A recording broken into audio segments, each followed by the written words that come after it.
Boa tarde, alunos. Hoje nós iremos iniciar nossa aula retomando alguns assuntos que foram tratados na primeira aula. Como eu havia me apresentado, meu nome é Karen Costa. Hoje eu estou substituindo a professora Francisca, que ela teve um imprevisto, mas nós iremos tratar sobre alguns aspectos da aula anterior, né? Mas antes de dar início à nossa aula, nossa revisão, que será uma revisão a respeito dos principais conteúdos, eu gostaria de fazer uma reflexão com vocês, né, que nós estamos no ano de 2019, um ano novo, um ano de planejar novas metas, de conquistar novas oportunidades. Então, eu gostaria de iniciar a nossa aula de hoje, né, com um pequeno texto. O que está escrito nas páginas do seu ano novo? Então, eu faço a perguntinha para vocês. O que está escrito nas páginas do seu ano novo? Você já escreveu as páginas do seu ano novo? Você já construiu as suas metas que você pretende alcançar nesse ano novo de 2019? Então, eu gostaria de um feedback de vocês. Alguém já escreveu que metas vocês querem alcançar? Que atitudes vocês querem desenvolver? Então, o que está escrito nas páginas do seu ano novo? Ano novo, páginas novas. Acorde, disse uma vozinha fininha. Pedro acordou e sentou-se.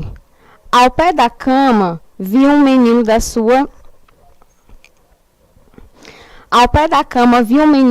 idade, todo de branco, como neve fresca. Tinha os olhos muito brilhantes e olhava diretamente para ele. Quem é você? Pedro perguntou. Eu sou o Ano Novo, disse o menino. Hoje é o meu dia e trouxe para você páginas novas. Que páginas? Perguntou Pedro. Páginas bem novinhas, pode ter certeza, disse o Ano Novo. Tenho ouvido mais notícias de você pelo seu pai. Quem é o seu pai? Perguntou novamente Pedro. O Ano Velho, é claro, disse o menino. Ele falou que você fazia perguntas demais e estou vendo que ele tinha razão. Ele também me disse que você tem guardado rancor, que às vezes belisca sua irmã mais nova e que um dia você jogou seu livro da escola no fogo. Agora tudo isso tem que acabar. Pedrinho, assustado e sem entender direito, faz que sim com a cabeça. Se não parar, continuou o Ano Novo. Você vai piorar a cada ano, até virar um homem horrível. Você quer ser um homem horrível? Não, disse Pedro. Então, você tem que parar de ser um menino horrível, disse o Ano Novo. Tome, pegue as suas páginas, e estendeu um maço do que parecia as folhas de caderno, todas completamente brancas, como suas roupas. Todo dia, vire uma dessas páginas, disse o Ano Novo. Pedro pegou as folhas de papel e ficou olhando. Em cada uma estavam escritas algumas palavras. Ajude sua mãe e seu pai, cate seus brinquedos, pare de sujar o chão de lama, seja bom para sua irmãzinha. Não brigue com o João Henrique. Ah, não! Gritou Pedro. O João Henrique é um... Adeus, disse o Ano Novo. Vou voltar quando estiver velho, para ver se você foi um bom menino ou um menino horrível. Virou-se e abriu a janela. Um vento frio soprou, varrendo as folhas das mãos de Pedro. Pare, pare, gritou ele. Diga-me. Mas o Ano Novo já tinha ido embora e Pedro viu sua mãe entrando no quarto. Meu filho, disse ela, o vento está desarrumando tudo. Minhas páginas, gritou Pedro. Pulando da cama, procurou pelo quarto todo, mas não achou nenhuma folha. Mesmo sem elas, Pedro virou cada página, uma por dia, para não se tornar um homem horrível. Então, esse pequeno trecho é de um livro, é a adaptação do livro, que é o Livro das Virtudes de Benedict, e nós trouxemos esse texto, alunos do curso de administração, para vocês refletirem a respeito desse ano que se inicia, né, desse ano de 2019, no qual nós colocamos, desejamos novas atitudes, desejamos novas metas a serem alcançadas, mas que essas metas, para serem alcançadas, é necessário a gente ter foco, é necessário a gente ter persistência. Tá? Então, eu iniciei essa aula de hoje, trazendo essa reflexão para vocês, para que vocês possam concluir esse curso com motivação, com inspiração e com foco, tá certo? Então, obrigada e vamos iniciar a nossa aula de hoje. A nossa aula de hoje, nós iremos fazer um resumo dos principais aspectos relacionados à disciplina, no caso, a disciplina da Psicologia Aplicada à Administração. E nesse resumo, eu irei pontuar os principais pontos que foram trabalhados na aula, para que vocês possam responder os fóruns, para que vocês possam responder as tarefas, e principalmente para que vocês possam entender sobre o assunto que foi dado. Tá ok? Muito bem, então, para a gente dar início novamente à nossa aula, eu irei recapitular um pouquinho sobre a ciência psicológica, né? A ciência do comportamento. Então, o que seria essa ciência psicológica? Então, para a gente, a psicologia anteriormente, até o século XVII, século XVIII, ela não era tida como uma psicologia como ciência, né? Ela era muito atrelada à filosofia, às questões metafísicas. Então, para que ela pudesse ter esse status de ciência, foi necessário que alguns estudiosos, no caso eu cito aqui de Wundt, Wilhelm Wundt, ele criou o primeiro laboratório para estudar a psicologia de forma mais prática, né? Então, a partir dessa criação desse primeiro laboratório, para realizar os experimentos, Wundt introduziu a psicologia como ciência. Então, assim, ele criou esse laboratório e, a partir daí, ele pôde fazer alguns experimentos que fez com que a psicologia ela se tornasse, de fato, uma ciência. Porque, até então, século XVII, século XVI, ela não tinha esse status de ciência. E, a partir do final do século XIX e início do século XX, ela pôde ter esse status de ciência. Então, o que vocês me perguntam? O que é a ciência psicológica? Então, Wundt, ele trouxe esse viés da ciência psicológica a partir do momento que ele criou esse laboratório, né, no qual ele pôde realizar alguns experimentos que fez com que a psicologia se tornasse ciência. Nesse momento também surgiu a questão dos testes psicológicos, principalmente direcionado às escolas, às empresas, né, que fizesse com que essa psicologia, ela de fato, se tornasse uma ciência. Então, a ciência psicológica é uma ciência do comportamento. Então, atentem-se a isso, né? A ciência psicológica é uma ciência do comportamento e tem como principal objeto de estudo o comportamento humano. Então, é necessário a gente ter em mente que, inicialmente na ciência moderna, no início do século XIX, no final do século XIX, perdão, e início do século XX, tinha-se, o objeto de estudo era o comportamento humano, né? Com o decorrer do processo, hoje a psicologia ela possui diversos objetos de estudo, o que irá depender principalmente da visão de ciência que se tem e também da visão de sujeito e de mundo. Vamos supor, a psicologia na educação, ela tem um determinado objeto de estudo. A psicologia dentro da saúde, ela possui determinado objeto de estudo. E não é diferente da psicologia organizacional e do trabalho. Ela possui também um determinado objeto de estudo.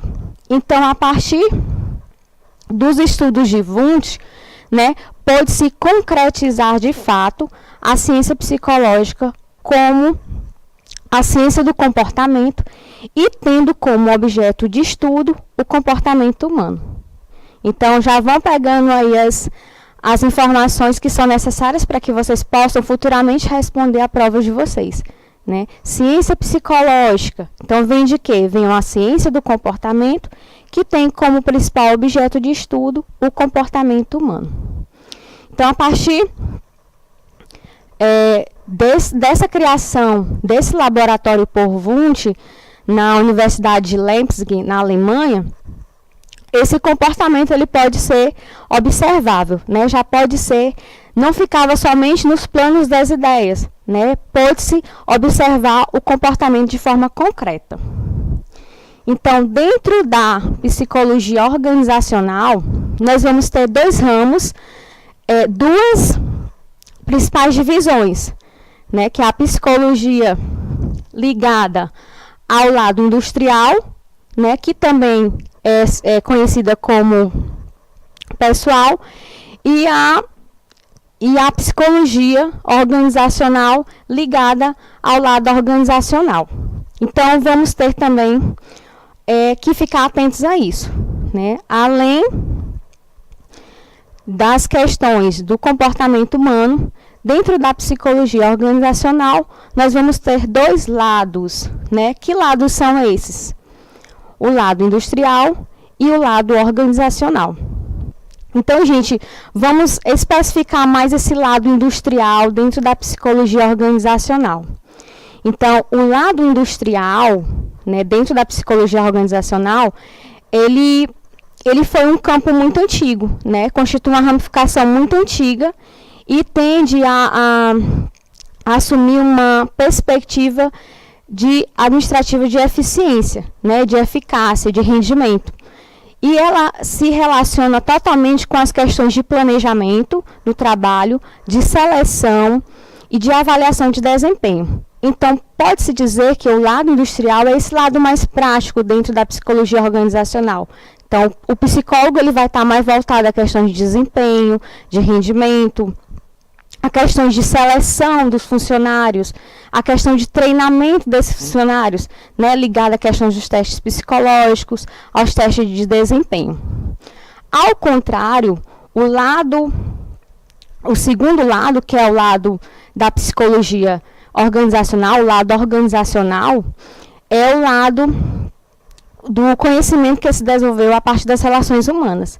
Então, a gente já tem as relações humanas permeando esse lado organizacional, né? Ele volta-se à compreensão dos comportamentos humanos. Então, aqui, o psicólogo ele vai enfatizar as questões como a saúde mental do trabalhador, a questão da qualidade de vida desse trabalhador, a questão do estresse no trabalho, a questão de doenças relacionadas ao trabalho. Então, no lado industrial, vai ter essa visão mais prática, né, do trabalhador, da questão dos testes, do treinamento, da seleção desse trabalhador. E no lado organizacional, nós teremos mais essa visão da saúde mental desse trabalhador, né, e também da questão do estresse no trabalho, da qualidade de vida desse trabalhador. Então, a gente fiquem atentos a isso, né?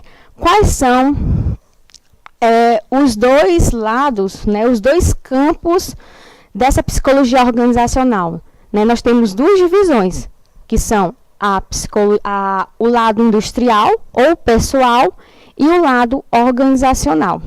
Então, fiquem atentos a essas questões que são importantes a gente ter em mente para poder entender esse contexto organizacional também. E a motivação, né, ela está dentro também do lado industrial, né, ao contrário do que porque a motivação é algo mais relacionado à felicidade, né, então ela também é um tópico dentro do contexto do lado industrial, não somente está no lado organizacional, como o Spector fala, né, os principais tópicos dessa área de conhecimento, no qual ele fala que é o lado organizacional, contudo, não podem ser facilmente caracterizados como estritamente industriais ou organizacionais. Então, existem aspectos que são tanto do lado industrial como do lado organizacional. E aqui a gente traz o exemplo, que é a motivação. Então, a motivação é relevante tanto para o lado industrial, porque inclui o que? A eficiência, o rendimento daquele trabalhador, o desempenho daquele funcionário, quanto para o lado organizacional, porque envolve mais a questão da felicidade, a compreensão do comportamento nos ambientes organizacionais. Então, os dois aspectos são importantes, né, dentro da psicologia organizacional, que é o lado industrial e o lado organizacional. Então, passando novamente aqui algumas informações sobre essas questões. A psicologia organizacional é uma invenção do século XX. Então, como eu havia falado, né, com o processo da ciência psicológica, o status de ciência da psicologia, surgiu também a psicologia organizacional, com essas questões dos testes psicológicos, com as questões do desempenho do trabalho. Então, ela remeteu também à invenção do século XX, né, início do século XX, né, com as raízes do final do século XIX. E existe praticamente desde o início do campo da psicologia. Então, vocês podem ver que ambas nasceram bem próximas, né? Assim, são bem próximas e têm objetos parecidos. Os primeiros psicólogos a se envolverem na psicologia organizacional foram os psicólogos experimentais. Então, vocês podem me perguntar, por que os psicólogos experimentais? Vocês lembram que eu falei que a psicologia se tornou ciência de fato com a questão da criação do primeiro laboratório por Wundt? Então, aquele psicólogo era um psicólogo experimental, porque ele fazia experiências. Então, os primeiros psicólogos a se envolverem na psicologia organizacional foram os psicólogos experimentais, interessados na aplicação de novos princípios da psicologia a problemas nas organizações.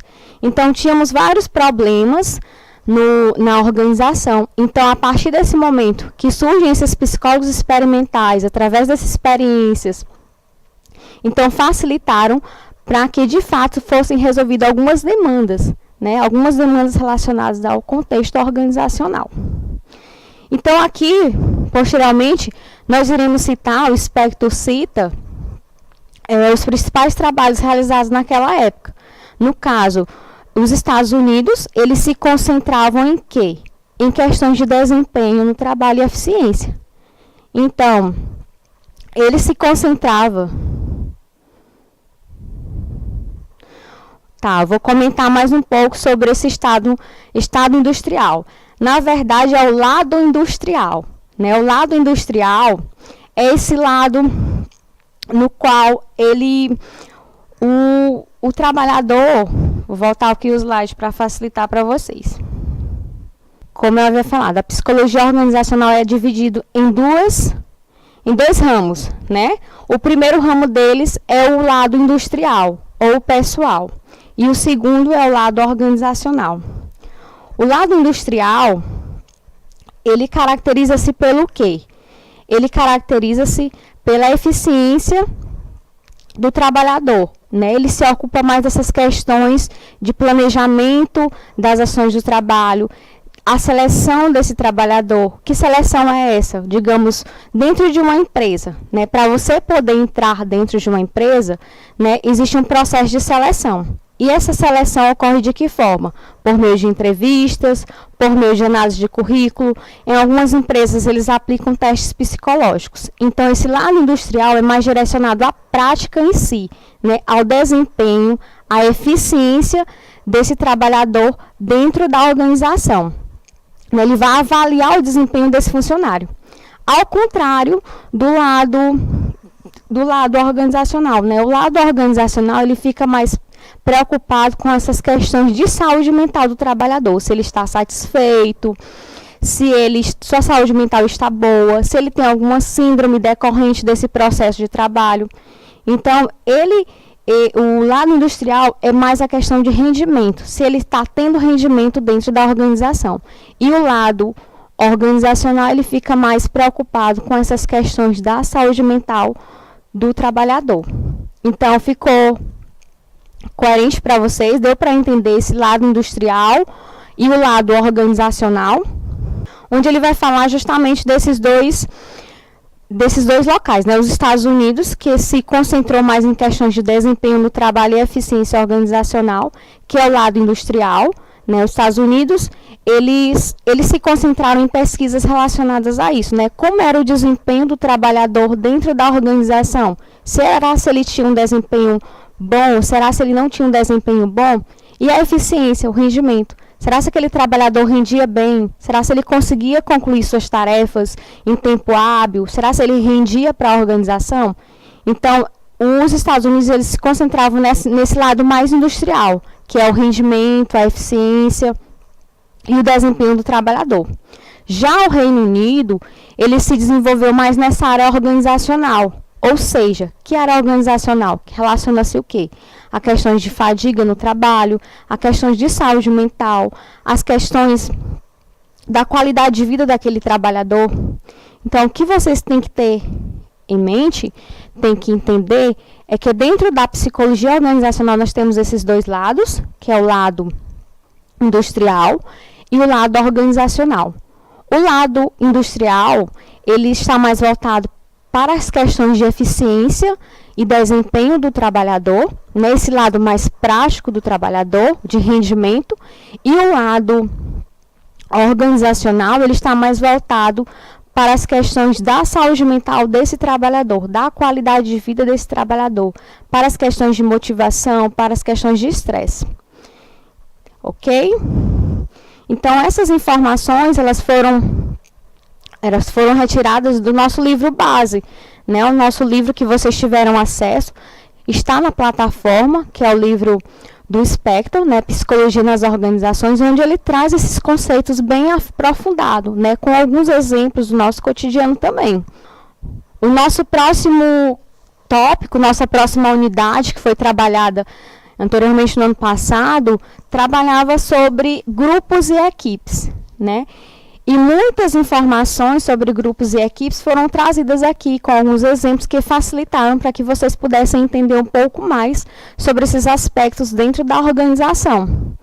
Então, algumas informações, alguns conceitos como papéis, normas, coesão do grupo, perda de processo, comprometimento com a equipe e o modelo mental são importantes para que a gente possa entender esse contexto da psicologia dentro das organizações. Então, o primeiro deles se refere aos papéis, né? O papel, esse conceito, ele implica que nem todas as pessoas em um grupo ou equipe têm a mesma função a propósito. Então, o que a gente pode lembrar da aula passada? Né, que determinada pessoa dentro de uma equipe ou dentro de uma organização, ela tem um papel a desenvolver, né, e esse papel tem que ser bem delimitado. Vamos supor, em uma escola, né, tem diversas pessoas trabalhando naquela escola. Tem o diretor, tem a professora, tem a merendeira, tem o vigia. Então, cada uma daquela pessoa tem um papel a desempenhar. A diretora vai gerir aquela escola, vai auxiliar os professores em alguma dificuldade, né? Os professores têm um papel de quê? De dar aula. O vigia tem um papel de quê? De vigiar aquela escola, não é isso? Então, o papel é isso, é que todas as pessoas dentro de uma organização têm um papel definido, têm um papel ou uma função. Já as normas... O que dizem as normas? As normas são as regras daquele local, né? São regras tácitas de comportamento aceitas pelos membros do grupo de um trabalho. Essas regras podem incluir tudo, desde o estilo do vestuário e o jeito de falar ao empenho dedicado pelos membros do grupo.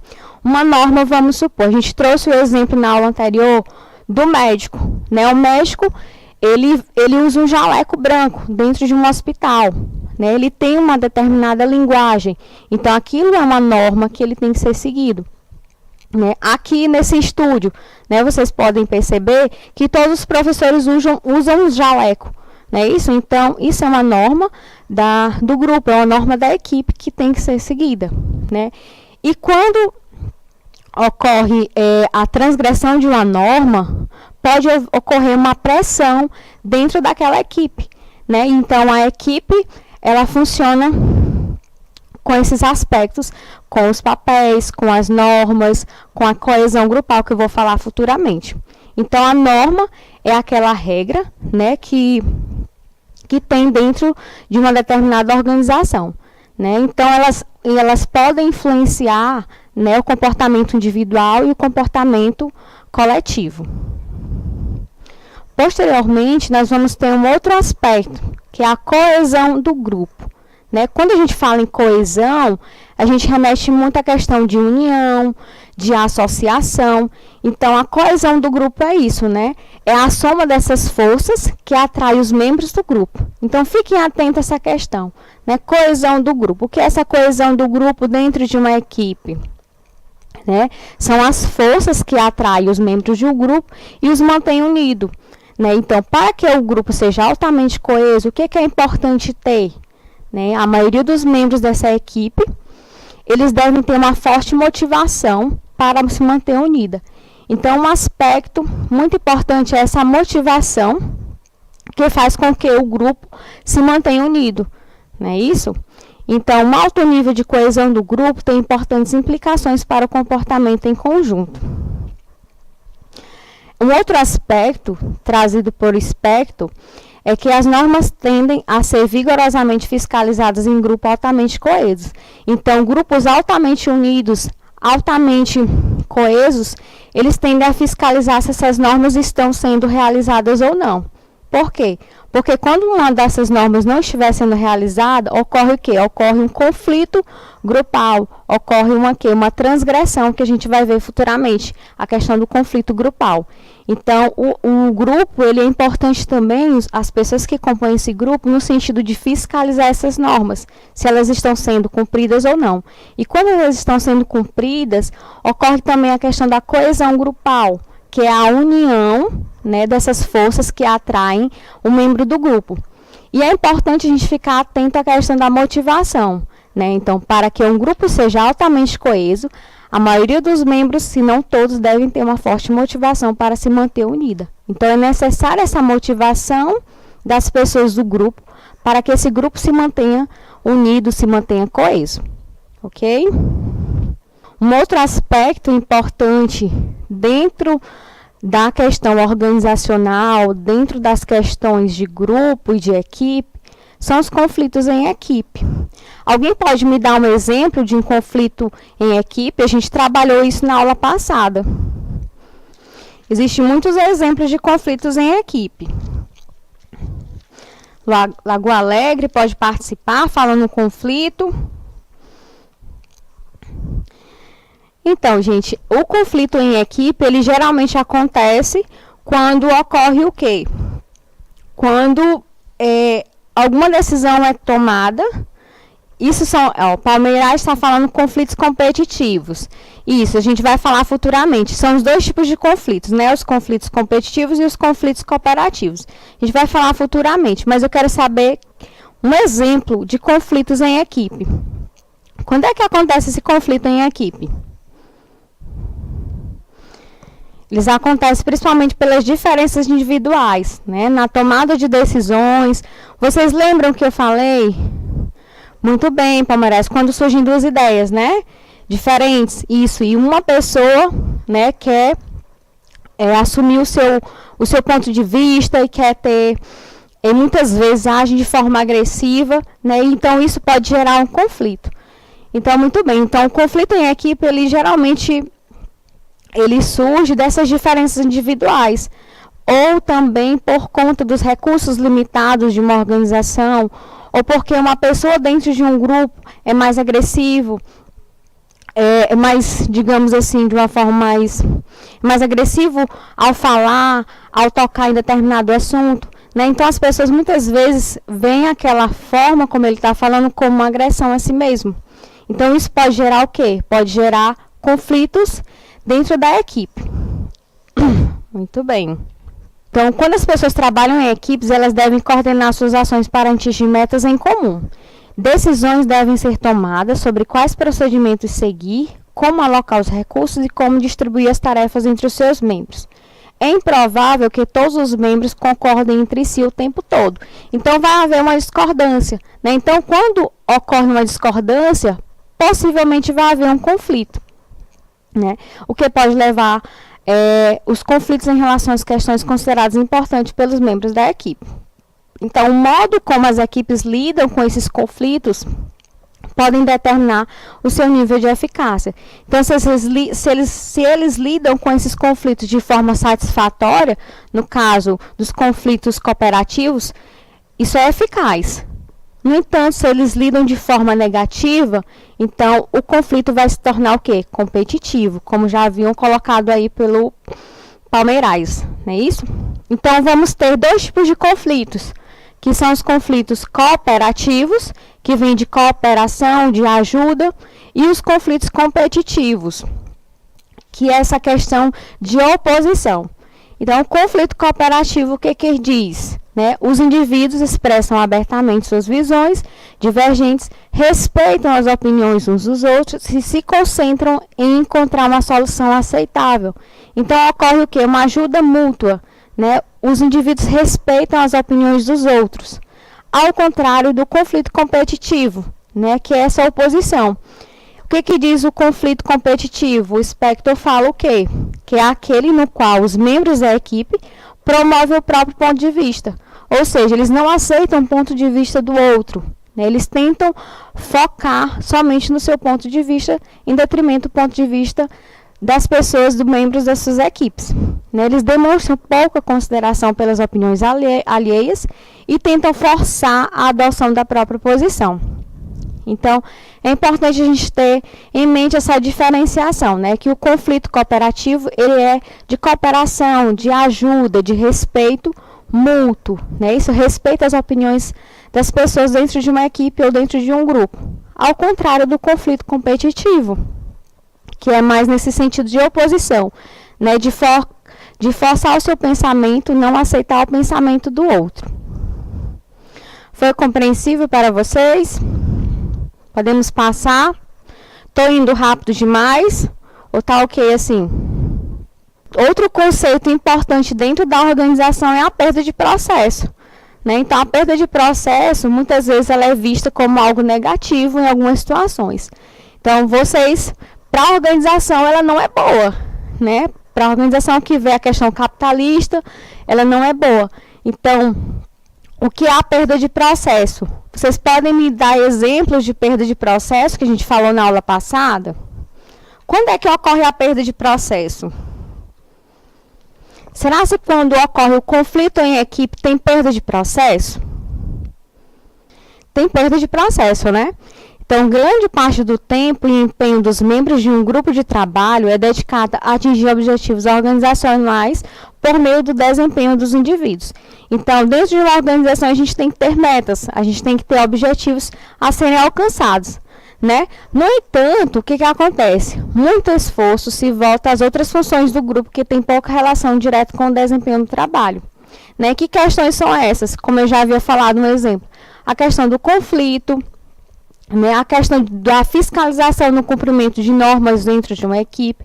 Então, essas questões, esses exemplos que eu falei, a questão dos conflitos, a fiscalização de normas, elas favorecem o quê? A perda do processo. Então, perda do processo é o quê? Desrespeito aos tipos de coisas que acontecem nos grupos e equipes de trabalho que impedem as pessoas a se desenvolverem, a ter um rendimento positivo dentro do mercado capitalista, dentro de uma organização. Então, Spector vem falar o quê? Que essas funções também podem envolver atividades sociais. Então, um lanche com um colega, uma conversa informal, uma refeição, isso também pode gerar uma perda de processo. Ou seja, você deixa de focar nas suas questões relacionadas ao rendimento dentro da organização e passa a focar sua atenção a outras situações que não envolvem a questão de rendimento. Conversas paralelas no ambiente de trabalho, Palmeirais muito bem, participando muito, ok. Isso também favorece a perda de processo.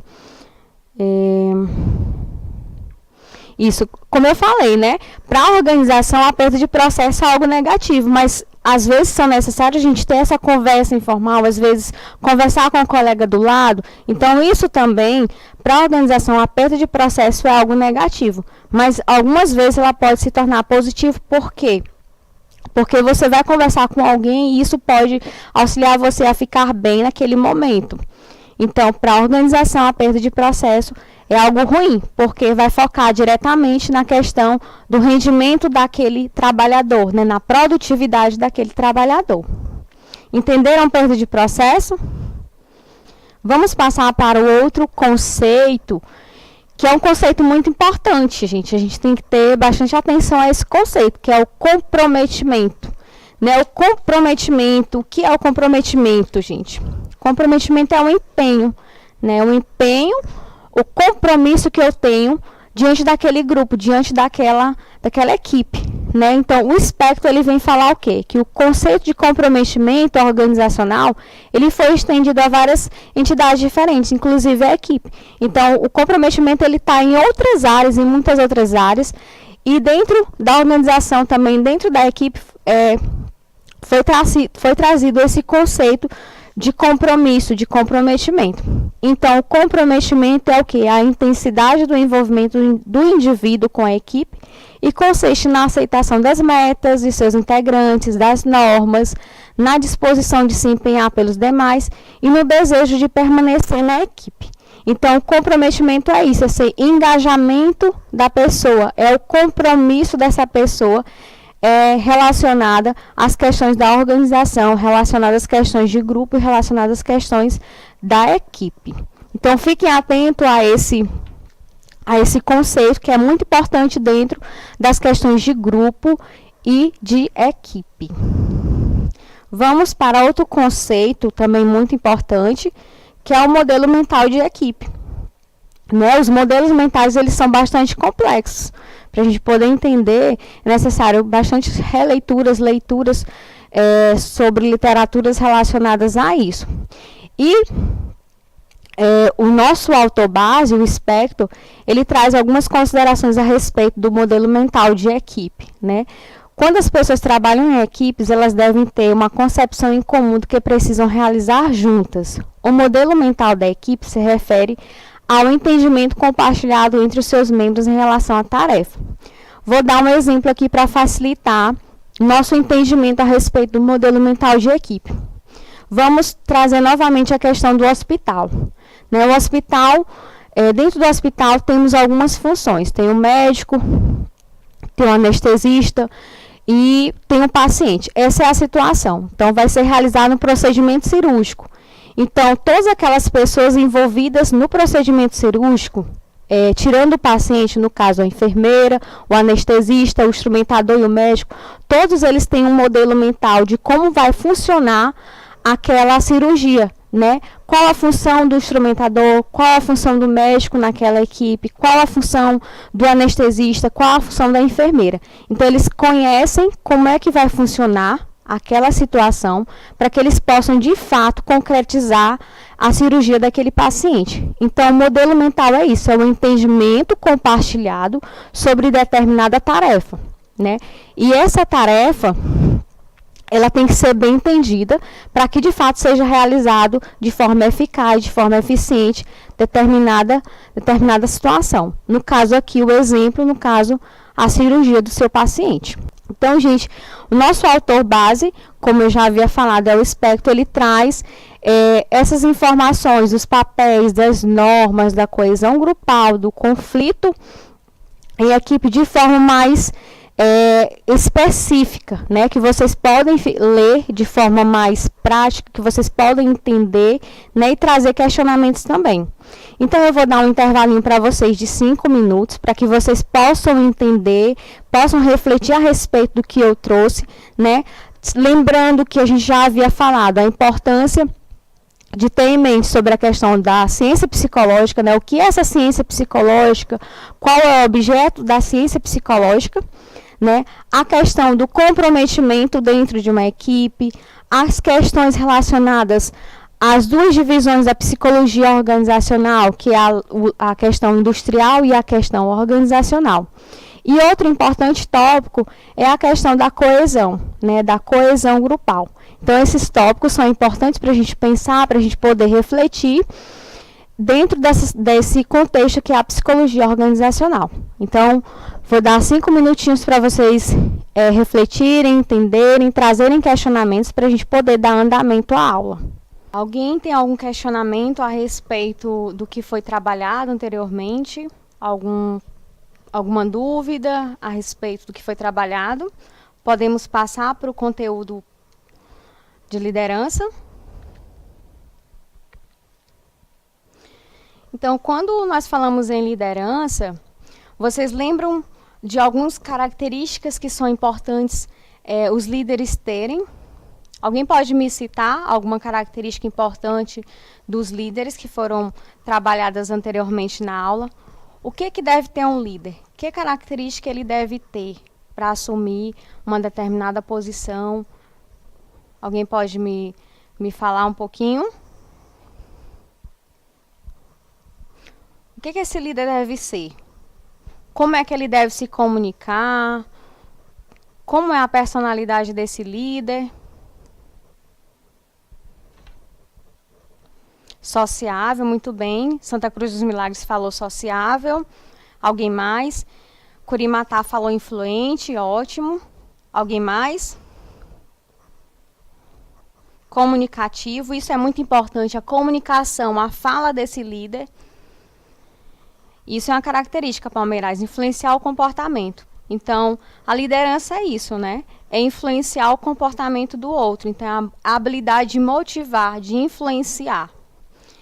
Ótimo, Corralinhos falou motivador, Alto Longar falou inspirador. Muito bem, vocês lembraram de quem? Da Malala, foi? A Malala que inspira as pessoas, não é isso? Saber ouvir. E a empatia? Será que um líder tem que ser empático? Né? Se colocar no lugar do outro, ele se socializa, ele é pacificador, não é isso? Ele é prático, ele é exemplar, muito bem. Então, sinal que vocês entenderam bem o conteúdo de liderança. Ótimo. Então, a liderança é o quê? A habilidade de motivar pessoas. E na aula anterior nós trouxemos o slide, por favor. Na aula anterior nós trouxemos dois autores que tratam o conceito de liderança, né? Que esses dois autores vocês têm acesso na plataforma, que é o Augusto Minicursi e o Spector, né? O que vem dizer o Spector sobre a liderança? A liderança, ela envolve influenciar pessoas, né? Foi que vocês colocaram isso, influenciar as atitudes, as crenças, os comportamentos e os sentimentos dos outros. Então, liderar envolve isso, né? Motivar, influenciar as pessoas nos seus aspectos de crenças, nos seus aspectos dos comportamentos, nos sentimentos. Já Minicursi, ele traz o quê? O conceito de que a liderança é influência interpessoal porque envolve pessoas numa dada situação por intermédio do processo de comunicação. Então, o que vocês colocaram ali? O bom líder, ele tem que se comunicar bem, né? Ele tem que ser sociável, ele tem que saber ouvir. Então, a liderança, ela tem envolvimento com as questões interpessoais, com as questões de comunicação e tem que se atingir uma determinada meta, né? Uma meta específica. Muito bem. Então, as fontes de influência de poder, né? Então, vocês têm que ter atenção a isso, né? As bases de poder de French-Haven, né? Que a gente havia colocado. Quantas bases de poder French-Haven eles colocaram? Alguém pode me dizer quantas são essas bases? São 7? São 4? Quantas bases de poder são de French-Haven? Quero ver se vocês estudaram. Ótimo, Alto Longar, Palmeirais. 5. Então, são 5 bases de poder. Alguém pode me dar o exemplo? Quais são essas 5 bases de poder? O poder de conhecimento. Ótimo. O que mais? Referência, muito bem. Ótimo. Próximo. Legítimo. Palmeirais está respondendo. Curralinhos. Recompensa, está faltando um. Coerção, né? Coerção. Então, ótimo. Então, vocês falaram todos. Então, são 5 bases de poder. Então, French-Haven, eles descreveram essas 5 bases de poder de influência de um líder. E que poder é esse? O poder, segundo esses autores, é a extensão na qual uma pessoa pode influenciar uma outra a fazer determinada coisa, a fazer algo. E essas 5 bases de poder que eles se referem ao quê? São as características individuais, quanto às condições organizacionais, dizem respeito ao relacionamento entre líder e seguidor ou entre supervisor e subordinado. Então, essa palavra é muito forte, né? Subordinado. Então, é o termo que o Spector traz, né? O subordinado. Então, eu gosto mais de utilizar o seguidor. Então, líder e seguidor. Então, vamos ter atenção a essas 5 bases de poder, né? Quais são elas, como vocês haviam colocado aí, né? A primeira base é a base do conhecimento, a segunda base é a referência, a terceira base legítimo, recompensa e coerção, né? Que é diferente de coesão, né? Coesão é a união e coerção é algo mais negativo, de repressão, tá? Então, a base de conhecimento, a utilização dela é dar informações. A referência, a utilização dela é fazer com que os influentes, né, os subordinados, gostem de você. O legítimo, a utilização dela é obter um cargo ou título de nível hierárquico elevado. A recompensa é recompensar a observância, recompensar aquele funcionário. E a coerção é punir a observância, né? Punir aquele funcionário. Então, vamos falar um pouquinho mais detalhadamente sobre essas bases, que são importantes para a gente poder entender um pouco mais, né? E é bastante também importante para vocês ficarem atentos, para a gente poder entender essas bases dentro do contexto organizacional e do trabalho, tá? A primeira base, como vocês colocaram, é a base do conhecimento. Então, se baseia em quê? Se baseia no conhecimento e na expertise do supervisor. Em que o subordinado provavelmente seguirá as instruções de uma pessoa que acredita ter um conhecimento ou a expertise especial na área em questão. E a expertise o quê? É a habilidade sobre determinado conhecimento específico. Então, a primeira base de French-Haven é a questão do poder de conhecimento. A segunda base é o quê? É o ponto de referência, né? O poder de referência daquele líder, né? Que significa o quê? É a extensão na qual o subordinado gosta do supervisor e se identifica com ele. Uma pessoa tende a ser influenciada por outra a quem ele admira ou quem ele gosta. A terceira base é o poder legítimo, né? O poder legítimo é o poder inerente ao cargo do supervisor e provém da crença do subordinado de que o supervisor tem a autoridade ou direito legítimo de estar naquele comando, né? Que foi legitimado, que foi legal aquele local, aquele poder, aquela liderança.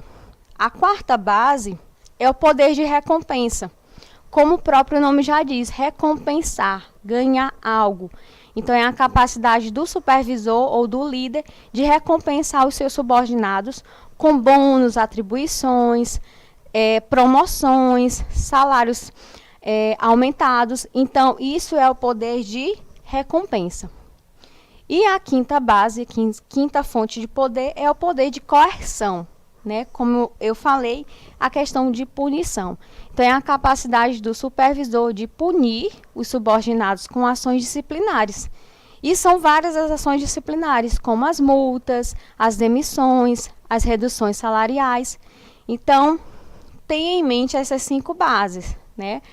O poder de conhecimento, o poder de referência, o poder legítimo, o poder de recompensa e o poder de coerção, tá? Então, é importante a gente se atentar a essas 5 bases de poder de French e Haven. Posteriormente, nós vamos trazer o quê? A personalidade do líder, né? Então, o líder, ele tem, de acordo com o Minicurso, tem 2 personalidades. E que personalidades são essas? Né? São a personalidade autoritária e a personalidade democrática. Então, a personalidade autoritária. Como é que é esse líder que tem essa personalidade autoritária? Ele acha que sua cidade, o seu estado, a sua pátria é a melhor. Ou seja, ele desconsidera todas as outras em detrimento da sua. né?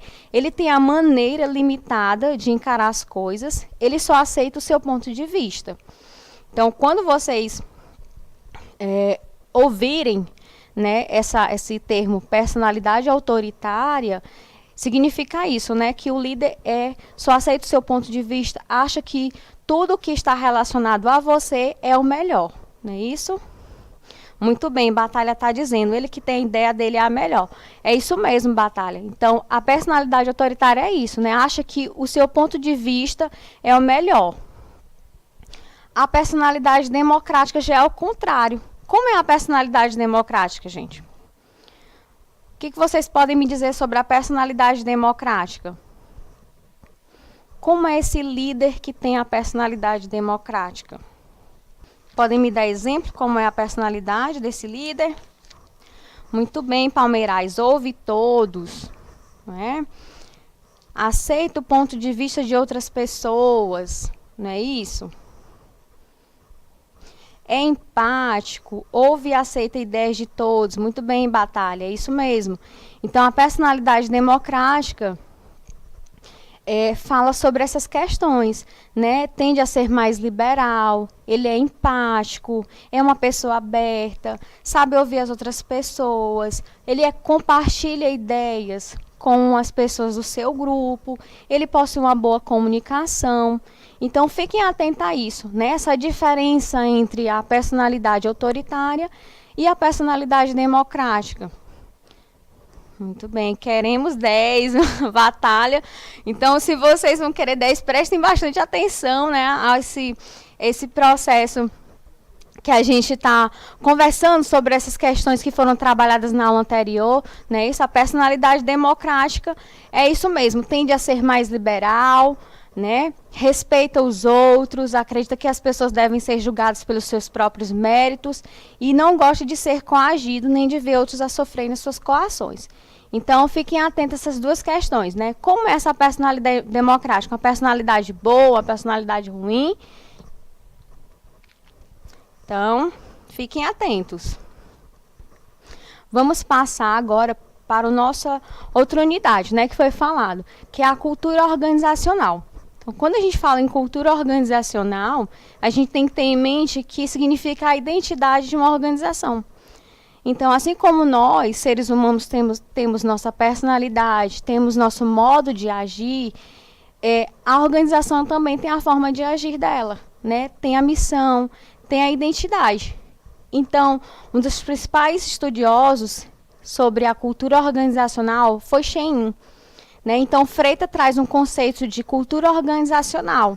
O que significa cultura organizacional? É um modelo de pressupostos básicos que um dado grupo inventou, descobriu ou desenvolveu no processo de aprendizagem para lidar com os problemas de adaptação externa e integração.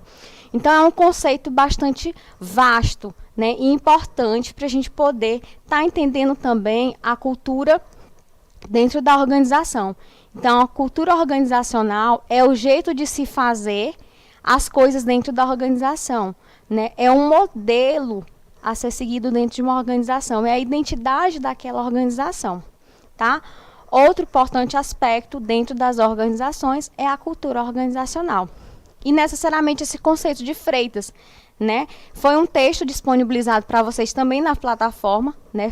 Maria Esther Freitas, ela traz esse conceito importante, né? O modelo dos pressupostos básicos que um dado grupo inventou, descobriu ou desenvolveu no processo de aprendizagem para lidar com os problemas de adaptação externa e integração interna, tá? Então, a cultura organizacional é isso, é a identidade da organização, né? E nela está contido o quê? A missão, está contido as normas, está contido os mitos, tá? Então, é o jeito de se fazer as coisas dentro de uma organização. O próximo tópico, que foram as referências que foram utilizadas, né? Essas referências estão na plataforma, vocês tiveram acesso, é importante vocês terem lido os conteúdos dessas referências que foram colocadas na plataforma, tá? E o próximo tópico, ou próximo unidade que foi trabalhado é a motivação do trabalho, que é um importante algo fundamental dentro de uma organização, né? A motivação. E o minicurso traz essas informações, né? O conceito de motivação. O termo motivação, ele vem do elemento move, que é mover, né? Mover, que significa uma ação. Então, motivação vem de mover, né? Algo que me move, né? A motivação leva você a agir em direção a um objetivo. Então, é uma persistência da ação. Então, eu faço novamente a pergunta para vocês, só que de forma reformulada. Na aula passada, nós fizemos essa pergunta a vocês. Por que você resolveu estudar administração, apesar de trabalhar o dia todo? Então, eu vou refazer essa pergunta. Por que vocês querem concluir o curso de administração, né? O que move vocês a concluírem o curso de administração? Qual é a motivação que vocês têm em relação a isso? Então, a motivação, esse conceito importante em várias áreas, e principalmente dentro da psicologia organizacional, é um estado interno que induz uma pessoa a se envolver em determinados comportamentos. Tá? Então, Palmeiras respondeu, o que motiva vocês a concluírem um curso de administração? É serem excelentes administradores, com certeza. Né? É importante a gente ter o quê? Como está aí colocado para vocês no slide. Né? Tem que ter um direcionamento, tem que ter uma intensidade, tem que ter uma persistência de comportamento. Né? Alto Longar falou a questão do trabalho. Então, o que motiva vocês terminarem o curso de administração é a questão do trabalho, né? A oportunidade dentro do mercado de trabalho, né? Serem administradores. Então, a motivação requer o quê? Um direcionamento. Então, para que vocês possam concluir o curso de administração, vocês têm que direcionar o trabalho de vocês, né? A atenção de vocês.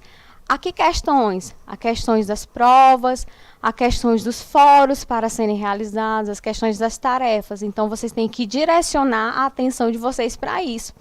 Né? A intensidade relaciona-se o quê? A força e a energia.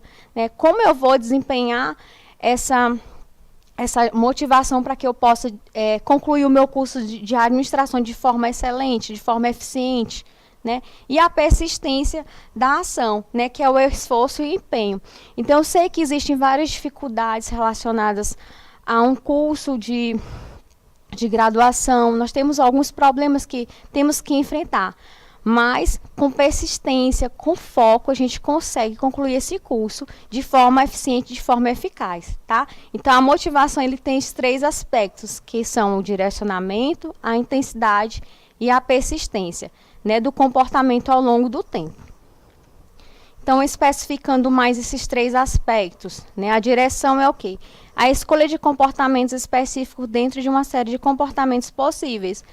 Eu trouxe aqui o exemplo da questão de direcionar o seu comportamento para a realização dos fóruns, das tarefas, né, dentro de um prazo. Né, a gente tem um prazo para ser cumprido. Então, se você direcionar o seu comportamento para isso, você vai concluir o seu curso de administração. Né? A intensidade é o quê?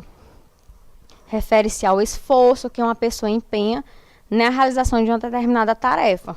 Né? Como é que eu vou me empenhar em relação a concluir meu curso?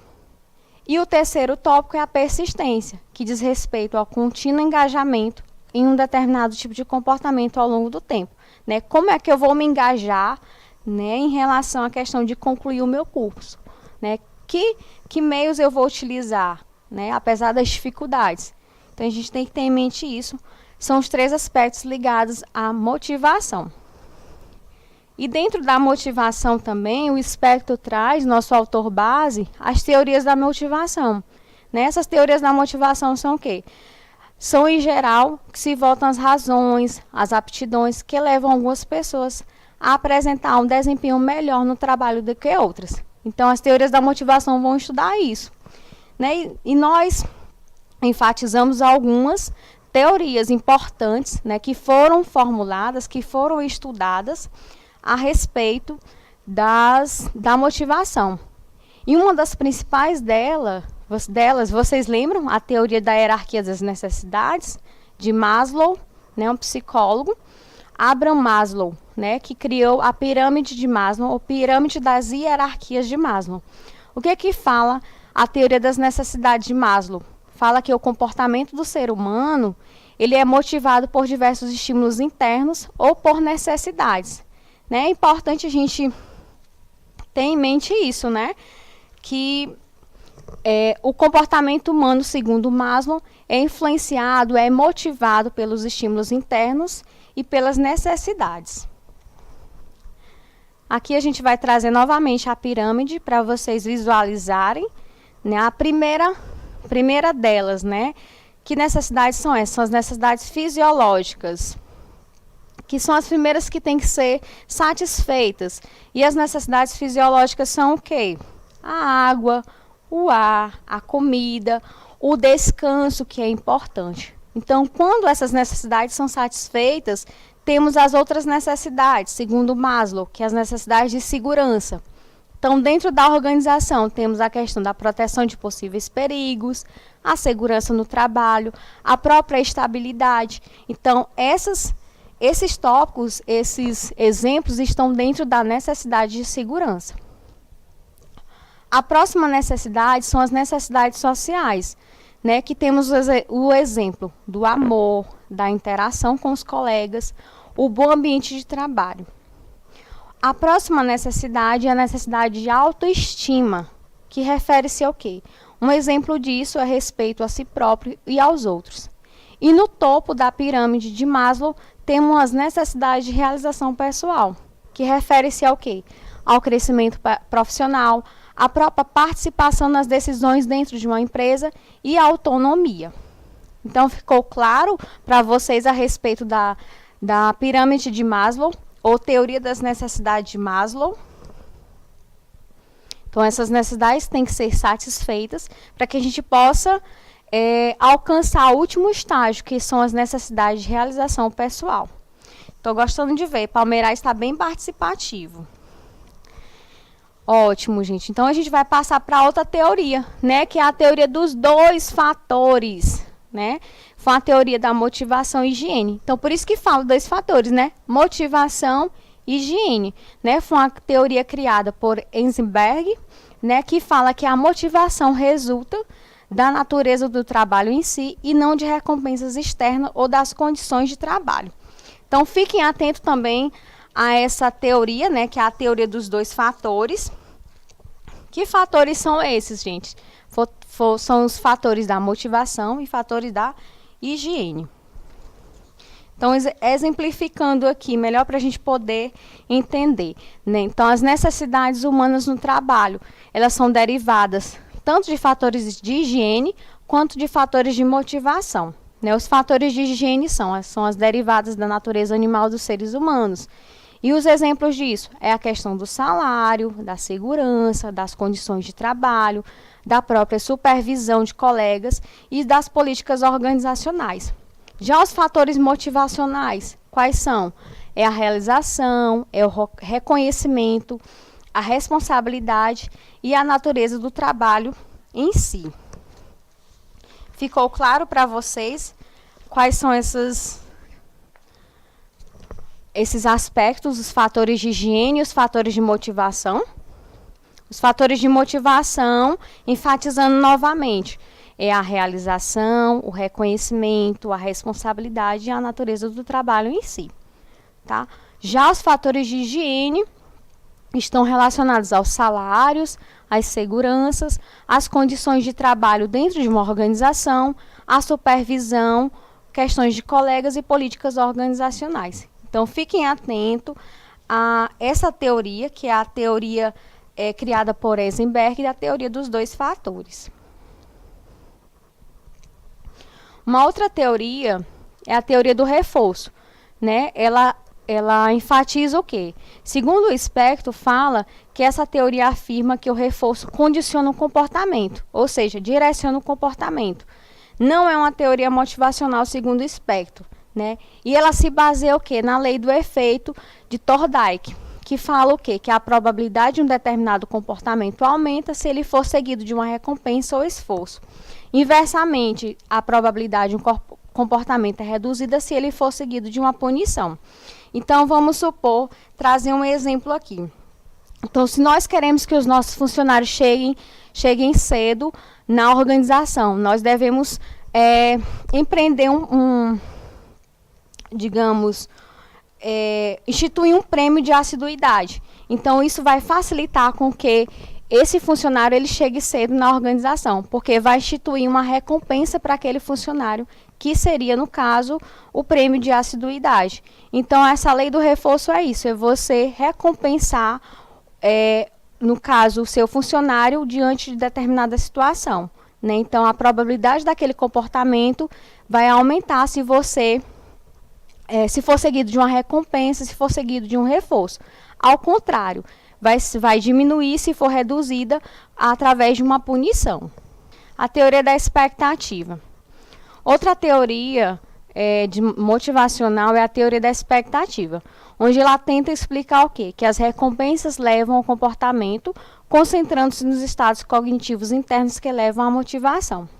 A ideia básica é o quê? É que as pessoas se motivarão quando acreditarem que seu comportamento levará a recompensas ou resultados desejados. Uma das principais teorias é a teoria de Vroom, dentro dessa teoria da expectativa, onde ele fala a questão da força é igual a expectativa vezes a valência vezes a instrumentalidade. Então, a força é o quê? Representa o nível de motivação de uma pessoa. É a motivação dessa pessoa para se envolver em um determinado comportamento ou sequência de comportamentos relevantes ao desempenho do trabalho.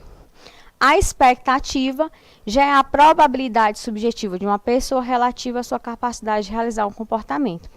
A valência, que está dentro do parêntese, é o valor de um resultado ou recompensa para uma pessoa. E a instrumentalidade, que é a probabilidade subjetiva de que um determinado comportamento resultará em uma determinada recompensa.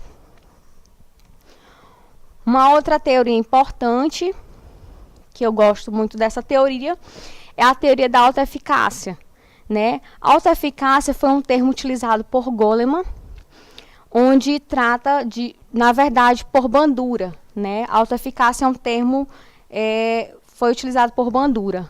Inicialmente, quem criou esse termo foi Bandura. Só que nós trouxemos aqui um conceito de Goleman, né? Que trata-se da crença de que somos capazes de exercer controle sobre os fatos da nossa vida e de que podemos enfrentar os desafios que surgirem. Então, a autoeficácia é uma palavra criada por Bandura, como está trazido aí no slide, e descreve a questão da crença e a confiança que uma pessoa tem na sua própria capacidade para resolver determinados problemas. Então, a teoria da autoeficácia, Bandura fala que a motivação e o desempenho são, em parte, determinados pela extensão pela qual as pessoas acreditam que podem ser eficazes. Então, fiquem atentos também a essa teoria, a teoria da autoeficácia, como uma importante teoria dentro das questões motivacionais. Tá? Então, o que fala essa teoria da autoeficácia? Dizem que as pessoas com baixo nível de eficácia não acreditam que são capazes de realizar determinadas tarefas. Então, são pessoas negativistas, né? São pessoas negativas. E elas não se motivarão. Então, se elas acham que não acreditam na sua própria capacidade de realizar tarefas, elas vão ter uma baixa motivação. Então, as pessoas com alto nível de eficácia, ou seja, de resolução de problemas, elas acreditam que serão capazes de realizar determinadas tarefas e serão motivadas a se empenhar. Então, isso é bem coerente, né? A teoria da autoeficácia. Uma outra teoria dentro das questões motivacionais é a teoria da justiça, né? Afirma o quê? Que as pessoas valorizam o tratamento justo e igualitário pela organização. Então, como o próprio nome já diz, justiça, né? Valoriza algo justo, algo igualitário. Então, uma situação de desigualdade motivará um funcionário a tomar medidas para fazer com que a situação seja de igualdade. Então, ele vai tentar resolver aquela situação para que seja de forma igual para todos. E pode ser alcançado por meio da alteração do seu nível de contribuição para a organização, da alteração dos resultados obtidos com o trabalho ou pela própria demissão. Então, a teoria da justiça, vocês devem ter em mente isso, a questão de valorizar o tratamento justo e igualitário dentro de uma organização. Uma outra teoria é a teoria da fixação de metas. Como o próprio nome já diz, fixar metas. Você vai fixar algo que você deseja alcançar. Né? O Spector traz novamente essa teoria, onde ele fala que sugere que o comportamento das pessoas é direcionado por metas conscientes. Então, metas que eu desejo alcançar. E ressalva vários fatores importantes na determinação do quanto a fixação de metas pode melhorar o desempenho do trabalho. E que fatores são esses? Né? O próprio compromisso com a meta por parte do funcionário. Então, se eu tenho um compromisso com determinada meta, então essa meta pode ser alcançada. O próprio feedback quanto ao progresso em relação à meta. Então, quando o meu supervisor me dá um feedback positivo em relação à meta, então essa fixação de meta ela pode ser mais alcançada. A questão da dificuldade. Se for uma meta difícil, se for uma meta fácil, então isso também vai influenciar na questão de fixação de metas. E a especificidade da meta. Então, esses 4 fatores são importantes a gente pensar no que se refere à teoria da fixação de metas. Então, gente, nós finalizamos, alunos, nossa revisão a respeito das principais questões relacionadas à psicologia organizacional e do trabalho. Eu espero que vocês possam ter um bom desempenho, né, um bom rendimento nas questões relacionadas à prova, nas questões relacionadas ao fórum, nas questões relacionadas à tarefa, e principalmente no entendimento da psicologia organizacional e a importância da psicologia organizacional nesse contexto, que é o contexto da administração. Então, eu agradeço novamente a participação de vocês, eu espero que vocês tenham um bom êxito e nos vemos em uma outra oportunidade. Obrigada. E boa avaliação, boa prova.